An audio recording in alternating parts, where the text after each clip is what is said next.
All welcome to my channel. Video చూసే ముందు please like, share, subscribe my channel. నిన్నటి episode గురించి అయితే మనం డిస్కస్ చేద్దాము. ఫస్ట్ ఆఫ్ ఆల్, ఒక మనిషిని చూస్తే చాలా ఇరిటేటింగ్ గా అనిపించిందండి. అంటే నాకు అనిపించింది, ఏంది మనిషి ఇంత ఓవర్ థింకింగ్ ఏంటి, ఇంత వేరే వాళ్ళు చెప్పింది వినడేంటి, ఇంత ఇరిటేటింగ్ ఏంటి. నాకు సంజన గారు బెటర్ అనిపించారు. ఎవరా మనిషి? అండ్ కెప్టెన్సీ కంటెండర్స్ అందరినీ సంజన గారు సెలెక్ట్ చేస్తారు. ఎందుకు ఆవిడ సెలెక్ట్ చేశారు? ఆ తర్వాత కెప్టెన్సీ టాస్క్ ఏంటి, మన లేడీ బాస్ సంజన గారి గురించి. అండ్ భరణి గారు కొన్ని విషయాల్లో గుడ్ అనిపించారు. ఏంటి ప్రతి విషయం నేను మీతో డీటెయిల్డ్ గా షేర్ చేసుకుంటాను. దయచేసి ప్లీజ్ వీడియో మొత్తం చూడండి. అండ్ నిన్న ఎపిసోడ్లోకి అయితే ఎంటర్ అయిపోదాము. ఫస్ట్ నిన్న ఎపిసోడ్ ఏంటి, ఇమాన్యుల్ మనకు ఎపిసోడ్ స్టార్ట్ అయిన వెంటనే ఇమాన్యుల్ అయితే డిస్కస్ చేస్తూ ఉంటాడు అనమాట వాళ్ళ అటెండెన్స్ తోని. మన సీక్రెట్స్ అయితే ఎవరో అందరు చెప్తున్నారు అనేసి అయితే ఓనర్స్ తో చెప్తున్నారు, ఫుడ్ విషయాలు కొన్ని విషయాలు అనేసి అక్కడ చెప్తున్నారు అనేసి అయితే వీళ్ళు మాట్లాడుతూ ఉంటాడు ఎవరు, ఇమాన్యుల్. తర్వాత సృష్టి అంటుంది, కేవలం బికాస్ ఆఫ్ హర్, ఆమె వల్ల మన అందరం సఫర్ అవుతున్నాం అనేసి అయితే సృష్టి మాట్లాడుతుంది. ఎవరి గురించి? సంజన గారి గురించి. ఆవిడ తినేసి బాగానే ఉన్నారు, గొడవ మొత్తం మనకైంది, మిగతా వాళ్ళకు చూసిన వాళ్ళకి బ్లేమ్ అయింది. అట్లనే కదా పాపం భరణి గారు, తనుజ గారు వాళ్ళతో నేను చెప్పింది, నాకు బాగాలేదు, నా హెల్త్ బాగాలేదు కాబట్టి ఒక్క గుడ్డు తిన్నానది, తిన్నామా బాగానే ఉంది, వేరే వాళ్ళు బాగానే ఉన్నారు. పాపం చూసినందుకు వీళ్ళకి అక్కడ ఎఫెక్ట్ అయిపోయింది, భరణి గారు అని తనుజ గారికి. ఆ తర్వాత ఆ డిస్కషన్ అయితే జరుగుతుంది. ఆ తర్వాత ఏంటి, fight between Manish and Priya అనమాట. కేవలం మీ వలనే మీరు కొంచెం, మనీష్ అంటాడు, ఈ మెంటల్ మనిషి అనిపించిందండి నాకైతే. ఇర్రిటేటింగ్, ఊరికూరికనే ఓవర్ థింకింగ్ చేస్తాడు. ఎప్పుడు చూడు ఇలా కోపంగా ఉంటాడు, ఒక స్మైల్ ఉండదు ఆ ఫేస్ లో, ఎప్పుడు ఏదో ఆలోచిస్తూనే ఉంటాడు నెగిటివ్ గా. మొన్నటి ఎపిసోడ్ ఏమో రాము రావుతుంది, మీరు అసలు నాతో మాట్లాడద్దు చేయొద్దంటాడు. ఎప్పుడు ఎలా ఉంటాడో నాకు అర్థం కాలేదు నిజంగా. ఆ మనీష్ అయితే ఆ ప్రియా గారితో అయితే గొడవ పడతాడు. ఏంటి గొడవ అంటే, మీది డామినేటింగ్ గా ఉంటుంది, నీది శ్రీజద్ అంటే. ఆ విషయంలో మాత్రం కరెక్ట్ గా చెప్పారు. ఎంతైనా ఓనర్స్లలో వీళ్ళిద్దరి డామినేషన్ అయితే ఎక్కువ ఉంటుంది, నాకు కూడా అనిపించింది. ఎవరు, ప్రియా అండ్ శ్రీజ గారు. అండ్ దాని వల్ల అయితే వాళ్ళకి మొత్తం గొడవ అయిపోతుంది. ఆ తర్వాత నైట్ డిస్కషన్ ఇప్పుడు సంజన గారు, ఇంకోటి మెయిన్ రీజన్ ఏంటంటే సంజన గారి వల్ల మొత్తం ఇదైంది అనేసి అనుకుంటారు. మనం ఒకటి చేద్దాము, మన ఓనర్స్ అంతా కలిసి సంజన గారిని మాత్రం 2 days వరకు ఇంట్లో అయితే రానిచ్చేది లేదు. 2 days వరకు అది తనకి పనిష్మెంట్. అండ్ ఇంకోటి ఏంటి, మీరు ప్రతి దానికి ఇంట్లోకి రావద్దు, బ్యాటరీ చేంజ్ చేసుకుంటారు కదా, ఆ టైంలోనే వచ్చి వాటర్ పట్టుకోవాలి. ఒకసారి బ్యాటరీస్ అనేసి వాటర్ అనేసి ఇన్నిసార్లు రావద్దు అనేసి చెప్తారు. పవన్ కళ్యాణ్ చెప్పిన తర్వాత అక్కడితో అది అయిపోతుంది. మార్నింగ్ సాంగ్ వస్తుంది. మార్నింగ్ సాంగ్ తర్వాత రాము రాథోడ్ అంటారు భరణి గారి గురించి, మీరు క్యారెక్టర్ వైజ్ మీరు చేసిన మీరు ఒకరిలాగా కనిపిస్తారంటారు. ఎవరిలాగా కనిపిస్తాను నేను అనేసి భరణి గారు అంటే, నేను బేసిక్ గా విలన్ లాగా ఉంటాను చూడడానికంటే. లేదు, మీరు క్యారెక్టర్ వైజ్ విలన్, బట్ మీరు బేసిక్ గా రియల్ హీరో అంటే నిజంగానే అంటే నిజంగానే హక్ చేసుకుంటారు. ఓకే, గుడ్ అనిపించింది. ఆ తర్వాత ఏంటి, సుమన్ శెట్టి గారితోని వీళ్ళంతా బయట ఎవరెవరో మనీష్ అండ్ ఇంకొకరు సుమన్ శెట్టి ముగ్గురు కలిసి కూర్చొని డిస్కషన్ పెడతారు. డిస్కషన్ పెట్టే టైంలో హరీష్ వస్తాడు. హరీష్ వచ్చి, నాది ఐబ్రో పెన్సిల్ పోయింది, ఎవరన్నా చూసారా అంటే, లేదు అంటే దొంగతనం జరిగింది, ఎవరు తీసారంటారు. ఆ తర్వాత ఏంటి, మనీష్ గారు అంటారు, ఇంకా ముందే మనవుడు ఓవర్ థింకింగ్ కదా, ఏమంటాడు, అయితే ఎవరియో ఒకరి వస్తువులు దొంగతనం జరిగే ఛాన్సెస్ ఉంది, అందరూ జాగ్రత్తగా కేర్ఫుల్ గా పెట్టుకోండి అంటే సుమన్ శెట్టి గారు వెళ్ళి తన సిగరెట్స్ అయితే దాపెట్టుకోవడం జరుగుతుంది. కానీ ఉంటారా ఇంకెవరు, మన మేడం గారు సంజన గారు అయితే సుమన్ శెట్టి గారి సిగరెట్స్ తీసి దాచిపెడుతుంది. తర్వాత ఆయన ప్రతి ఒక్కరిని అడుగుతాడు, ప్లీజ్ ఉన్నాయా అంటే, లేదు నేను చాలా మంచి ఆమెని, నేను ఇలా తీస్తాను సిగరెట్స్, నేను ఏమైనా తాగుతానా అంటది అనమాట. బట్ మిగతా వాళ్ళకి తెలిసిన విషయం ఏంటంటే తనే తీసిందని. పాప ఆయన వెళ్ళి ఆమెను రిక్వెస్ట్ చేస్తాడు, బట్ అయినా ఆమె ఇవ్వదు. పోయి కెమెరాతోని ఆ smoking is injurious to health అనేసి అయితే చెప్తుంది. ఆ తర్వాత అక్కడే డిస్కషన్ అయిపోయింది. మొత్తానికైతే సంజన గారు ఏదో ఒకటి చేసి అయితే ఆమె కంటెంట్ ఇచ్చుకొని జనాల పల్స్ మాత్రం బాగా కనిపెట్టారనిపించింది. జనాలు ఎట్లా అట్రాక్ట్ అవుతారు, చేస్తే విలనిజం లేకపోతే మంచితనం, అతి మంచితనం పనికిరాదు, పక్కా ఉంటే విలన్ గా ఉండాలనేసి అయితే నాకు ఫిక్స్ అయిపోయారనిపించింది. ఎలాగ అందరు నన్ను టార్గెట్ చేస్తే నేను హైలైట్ అయిపోతానని బాగా ఆవిడకైతే బిగ్ బాస్ మీద బాగా క్లారిటీ ఉందండి. ఎందుకు ఉండదు, ఆమె కన్నడ బిగ్ బాస్ కూడా వెళ్ళొచ్చారంట, ఆ మాత్రం బిగ్ బాస్ మీద తెలివి ఉంది, అందుకే మొత్తం గేమ్ ప్లే చేస్తున్నారని నాకు అనిపించింది. ఆ తర్వాత ఇంకా ఇమాన్యుల్ గర్ల్ లాగా రెడీ అయ్యి వచ్చి మంచి కామెడీ అయితే చేస్తాడు. చాలా బాగుంటుంది ఇమాన్యుల్ కామెడీ, అందరైతే బాగా నవ్వుతారు. నవ్విన తర్వాత బిగ్ బాస్ సంజన గారిని పిలుస్తారు. పిలిచి కన్ఫ్యూషన్ రూమ్కి రండి అంటారు. సంజన గారు వెళ్ళిన తర్వాత సంజన గారు ఎలా ఉన్నారంటే, నేను బాగున్నాను, నాకు నా ఫ్యామిలీ గుర్తు వస్తుంది, నా ఫ్యామిలీ ఎలా ఉన్నారో చెప్పండి అంటే బాగున్నారంటారు. మిమ్మల్ని అందరూ కార్నర్ చేస్తున్నట్టు మీకు అనిపించిందా? అవును బిగ్ బాస్, అందరూ నన్ను నామినేట్ చేస్తున్నారు, అందరూ నన్ను కార్నర్ చేస్తున్నారు, అయినా నేను చాలా ఎమోషనల్ అవ్వట్లేదు, చాలా కంట్రోల్ చేసుకుంటున్నాను అంటారు. ఎందుకు అవుతావు అమ్మా తల్లి ఎమోషనల్? అందరికి పుల్లబెట్టి కూర్చుంటావు, నువ్వెందుకు అవుతావు ఎమోషనల్? మిగతా వాళ్ళంతా కొట్టుకొని వచ్చేది వాళ్ళు. అక్కడ నాకు అనిపించింది. ఇంకా తర్వాత మీరు చాలా స్ట్రాంగ్గా ఉండి గేమ్ ప్లే ఆడుతున్నారు కాబట్టి మీకు ఒక స్పెషల్ పవర్ ఇస్తున్నాను అంటారు. అవునా బిగ్ బాస్ ఏంటి అంటే, మీరు ఒక 5గురిని అయితే క్యాప్టెన్సీ కంటెండెంట్స్కి సెలెక్ట్ చేయాలి. అంటే అందులో నా పేరు కూడా చెప్పుకోవచ్చు, అంటే మీరు కూడా చెప్పుకోవచ్చు. పక్కా అయితే 2 ఓనర్స్, మిగతా వాళ్ళంతా టెనెంట్స్ నుండి ఉండొచ్చు. అంటే తామే నాకు నచ్చిన వాళ్ళు ఎవరు అనేసి అయితే వాళ్ళ పేర్లు చెప్తుంది. హరీష్, డెమాన్ పవన్, శ్రేష్ఠి, ఇమాన్యుల్ అండ్ అమ్మ పేరు చెప్పుకుంటుంది.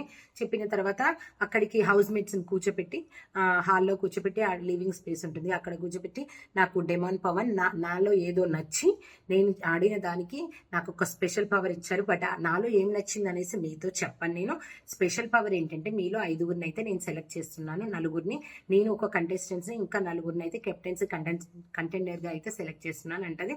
మరి మిగతా వాళ్ళు మమ్మల్ని ఎందుకు సెలెక్ట్ చేయట్లేదంటే, నాకు నచ్చిన వాళ్ళని నేను సెలెక్ట్ చేస్తున్నా, అంతేగాని మీరు మా క్యాప్టెన్కి ఎవరు అర్హులు అవన్నీ చూడలేదంటే చూడలేదు. నాకు నచ్చిన వాళ్ళు, నాకుతోని ఎవరి మధ్య క్లోజ్ అయ్యారు, నాకు ఎవరితో మంచి బాండింగ్ ఉందో వాళ్ళని మాత్రమే సెలెక్ట్ చేస్తాను అని చెప్తుంది అనమాట. ఇంకా ఆమెకైతే ఎవరు అపోజ్ చేయరు, బికాస్ ఆమె గురించి తెలుసు కాబట్టి. అలా అయితే ఒక్కొక్కరు సెలెక్ట్ చేసుకోవడం అయితే జరిగింది. తర్వాత మళ్ళా మనీష్ గారి డిస్కషన్ టాకింగ్ విత్, తర్వాత అక్కడితో ఆ టాపిక్ అయిపోయిన తర్వాత అందరూ లివింగ్ స్పేస్లో, కుకింగ్ చేసే వాళ్ళు ఉంటారు అక్కడ. ఏంటి రీతు చౌదరి అంటుంది, ఇక్కడ ఎవరో చపాతీ పడేసిండ్రు డస్ట్బిన్లో అంటుంది. అయ్యో చపాతీ పడేసిండ్రా, బికాస్ ఎందుకంటే అదే టెనెంట్స్ చేస్తే వీళ్ళు రచ్చ చేశారు కదా, ఇప్పుడు టెనెంట్స్ ఎందుకుంటారు, మీరు ఎలా పడేస్తారని, మేము ఫుడ్ లేక చచ్చిపోతున్నాం బయట, అట్లీస్ట్ మీరు ఆ చపాతీ మాకు ఇవ్వచ్చు కదా అనేసి అయితే భరణి గారు, తనుజ రేజ్ చేస్తారు ఆ పాయింట్. ఆ చపాతీ పడేసింది ఎవరో కాదు, మనీష్ గారు. ఇంకా మనీష్ గారికి ఇంకా అలా అనేసరికి అస్సలు మొత్తం బాగా మండిపోతుంది అనమాట. టెనెంట్స్ అలా అనేసి, బికాస్ ఇంకా ఆ మంటతోని ఏమంటారు, అసలు మీరు భరణి గారితో ఎందుకు మాట్లాడుతున్నారు, మనం ఆ నెగిటివ్ పర్సన్తో మాట్లాడొద్దు, నిన్న ఎలా అబద్ధం చెప్పాడు తనకు తెలిసి కూడా ఎగ్గు తిన్నదనేసి. అసలు ఈయన ఒక టాపిక్ని వదిలేయడనిపించింది నాకు. మనీష్ గారిలో చూసింది ఏంటంటే, టాపిక్ని క్యారీ చేస్తాడు, అది చాలా చాలా చాలా రాంగ్. ఒక మనిషి ఇలా ఆ టాస్క్లో చేసిందంటే మొత్తం ఆ మనిషి అలాంటి క్యారెక్టర్ అని డిసైడ్ అయిపోతాడు, అది చాలా రాంగ్. టాస్క్ వరకు ఒక్కొక్కసారి ఒక్కోలా ఉంటారు. సో అలా ఏమంటాడు, ఎందుకు మాట్లాడుతున్నారు మీరు, ఎందుకు చేస్తున్నారు అనేసి అయితే పెద్ద గొడవ చేస్తారు. ఇప్పటి నుంచి నేను మీతో గ్రూప్గా ఆడను, నేను సింగిల్గా ఆడుకుంటానని పెద్ద ఆర్గ్యుమెంట్ అయితే శ్రీజ, ప్రియ అండ్ మనీష్ గారికి మధ్యన పెద్ద గొడవ అయితే జరుగుతుంది. ఆ తర్వాత ఏంటి, అక్కడితో ఆ డిస్కషన్ అయిపోతుంది. అయిపోయిన తర్వాత క్యాప్టెన్సీ టాస్క్, క్యాప్టెన్సీకి సెలెక్ట్ అయిపోయారు కదా 5 కంటెండర్స్. ఇక్కడ ట్విస్ట్ ఏంటంటే, సెలెక్ట్ కాని వాళ్ళు సపోర్టింగ్ ఉండాలి ఈ 5 మెంబర్స్కి. అలా ఎవరిని సెలెక్ట్ చేసుకోవడానికి బిగ్ బాస్ ఒకటి చెప్పాడు అనమాట. ఒక 5 కార్డ్స్ ఉంటాయి. ఈ సపోర్టర్స్ ఎవరైతే ఉన్నారో వాళ్ళు వెళ్ళి 5 ఒక్కొక్క కార్డ్స్ తెచ్చుకోవాలి. అందులో 1 to 5 నెంబర్స్కి నెంబర్స్ ఉంటాయి అనమాట. అలా 1 నెంబర్ వచ్చిన వాళ్ళు వచ్చి క్యాప్టెన్సీ కంటెండర్స్ ఉంటారు కదా, వాళ్ళ ముందు నించోవాలి. ఇప్పుడు కంటెండర్స్ ఏం చేయాలి, ఈ పర్సన్ మీకు కరెక్ట్గా సపోర్ట్ చేసే పర్సన్ మీ టాస్క్కి సూటబుల్లా కాదా అనేసి వీళ్ళు ఏమంటారు, వాళ్ళక్కడ ఒక రెడ్ అండ్ గ్రీన్ బోర్డ్స్ లా ఉంటాయి, అవి పైకి లేపాయి, హ్యాండ్ రైజ్ చేయాలన్నమాట. అలా సుమన్ శెట్టి వస్తే ఎవ్వరు ఆయన అర్హుడు కాదు, ఫిజికల్ గా కూడా మాకైతే హెల్ప్ అవ్వడు అన్నట్టయితే ఎవ్వరు కూడా ఆయనను సెలెక్ట్ చేసుకోరు, పాపం వెళ్ళిపోతారు సుమన్ శెట్టి గారు. ఆ తర్వాత నెక్స్ట్ ఎవరు వస్తారు, భరణి గారు వచ్చినప్పుడు అందరూ మాకు తను ఫిట్టే, తను మాకు సపోర్ట్, మాకు ఏమంటారు, మాకు ఓకే తను అనేసి అయితే అందరు హ్యాండ్ రేజ్ చేస్తారు. బట్ ఇక్కడ ఏంటి, ఎవరైతే సపోర్టర్ ఉన్నారో అందరూ రేజ్ చేసినా కూడా సపోర్టర్ ఎవరినైతే సెలెక్ట్ చేసుకుంటాడో వాళ్ళకే సపోర్ట్ చేయాలన్నమాట. అలా భరణి గారు ఇమాన్యుయల్ని సెలెక్ట్ చేసుకుంటాడు. సో వాళ్ళిద్దరి ఒక టీం అనమాట. తర్వాత తనుజ గారు వస్తారు, తనుజ గారిని ఎవ్వరూ సెలెక్ట్ చేసుకోరు, అలా ఆమె వెళ్ళిపోతుంది. నెక్స్ట్ శ్రీజ సంజనాన్ని సెలెక్ట్ చేసుకుంటుంది, ప్రియా పవన్ డెమాన్ని అండ్ పవన్ కళ్యాణ్ హరీష్ని, ఇలా ఒకరొకరు సెలెక్ట్ చేసుకుంటారు. సెలెక్ట్ చేసుకున్న తర్వాత ఇంకా సెలెక్షన్ అయిపోయిన తర్వాత భరణి గారు అయితే మంచి, అంటే కొంచెం భరణి గారు మనము సీరియళ్లలో సినిమాలలో చూసాం కదా, అంత విలనిజం అయితే నాకు అనిపించలేదు. పర్సన్ గుడ్ అనిపించిండు. తన ఎనాలిసిస్ కూడా కరెక్ట్ అనిపించింది కొన్నిసార్లు. ఎందుకంటే మన దాంట్లో 3 ఉన్నారు కంటెంటెంట్స్, వాళ్ళ దాంట్లో 2 ఉన్నారు. మెయిన్ మన దాంట్లో ఫస్ట్ వస్తే ఏదైనా ఇమాన్యుయల్ లేకపోతే సృష్టి. బికాస్ ఎందుకంటే సంజన గారి గురించి చూసినాం, ఆమె ఎంతసేపు మన టెనెంట్స్ కంటే కూడా వాళ్ళతో ఎక్కువ క్లోజ్ ఉంటుంది, వాళ్ళకి ఎక్కువ హెల్పింగ్గా ఉంటుంది. ఫస్ట్ మనం వీళ్ళిద్దరిని చూద్దాం, వీళ్ళిద్దరి తర్వాత సంజన గురించి ఆలోచిద్దాం అంటాడు. అలా అయితే ఒక్కొక్కరిని అక్కడితో డిస్కషన్ అయిపోయిన తర్వాత కెప్టెన్సీ టాస్క్ స్టార్ట్ అయిపోతుంది. కెప్టెన్సీ టాస్క్ ఏంటంటే వదలకు అండ్ బెదరకు. ఏంటంటే ఒక బోర్డు ఉంటుందన్నమాట. ఆ బోర్డు పైన, చెక్క బోర్డు పైన ఏం చేస్తారంటే అన్ని రాడ్స్ పెడతారు. ఆ రాడ్స్ పట్టుకొని 2 చేతులు 2 కాళ్ళు రాడ్స్ పైన పెట్టాలి, 2 చేతులు రాడ్స్ పట్టుకోవాలి. అలా ఎవరైతే సపోర్టర్స్ ఉంటారో ఆ బోర్డు పైన ఆ కాళ్ళు చేతులు పట్టుకొని వాటి సహాయంతో ఎక్కువసేపు ఉండాలి. బట్ ఇక్కడ ట్విస్ట్ ఏంటంటే అక్కడ ఒక లైట్ టవర్ ఉంటుంది అనమాట. సంచాలకుగా ఎవరు? మనీష్ గారు అనమాట. చెత్త సంచాలకు, ఎందుకో చెప్తాను. లైట్ టవర్ ఉంటుంది. లైట్ టవర్ లో రెడ్ పడ్డప్పుడు ఏం చేయాలంటే సంచాలకు ఒక పర్సన్ ని, కంటెండర్స్ లో నుంచి ఒక పర్సన్ ని సెలెక్ట్ చేయాలి. గ్రీన్ పడ్డప్పుడు ఏం చేయాలంటే ఈ కంటెండర్ ఏం చేయాలంటే వాళ్ళ కాళ్ళ కింద ఉన్న ఎవరైతే వాళ్ళు రిమూవ్ అయిపోదాం ఎలిమినేట్ అవుదాం అనుకుంటున్నారో వాళ్ళకు నచ్చిన వాళ్ళ కాళ్ళ నుంచి, చేతుల నుంచి అయితే రాడ్స్ తీసేయాలి. అలా ఫస్ట్ ఎవరు ఒక్కొక్కరు వస్తారు. వచ్చిన తర్వాత నెక్స్ట్ ఎవరు? ఇమాన్యుయల్ వస్తాడు. ఇమాన్యుయల్ వచ్చినప్పుడు ఏంటి, తను రెడ్ లైట్ పడంగానే ఏం చేస్తాడు, ఎవరు మనీష్ గారు ఇమాన్యుయల్ సెలెక్ట్ చేస్తారు. ఇమాన్యుయల్ ఏంటంటే గ్రీన్ పడక ముందే కొంచెం ముందు వెళ్ళైతే రాడ్ తీస్తే అక్కడ పెద్ద గొడవ అయితే చేస్తాడు. ఎవరు? మనీష్ గారు. మీరు గ్రీన్ లైట్ పడక ముందు రాడ్ ఎలా తీస్తారు మీరు అంటే అప్పుడు ఇమాన్యుయల్ కరెక్ట్ పాయింట్ రేజ్ చేసిండు. మీరు నన్ను ఎందుకు ఆపలేదు? నేను టవర్ గ్రీన్ పడకముందు నేను తీసే టైంలో లేదు, అక్కడ గ్రీన్ పడలేదని మీరు ఎందుకు ఆపలేదు? మిగతా ఇద్దరు మిగతా నా ముందు వచ్చిన ఇద్దరు అలా పోయే టైంలో మీరు ఏమన్నారు? గ్రీన్ పడాలి అని వాళ్ళకి చెప్పారు, నాకెందుకు చెప్పలేదు అనేసి పెద్ద గొడవ అయితే జరుగుతుంది. లేదు, మీరు ఈ టాస్క్ నుండి ఎలిమినేట్ అన్నారు. నాకు నిజంగా నచ్చలేదండి.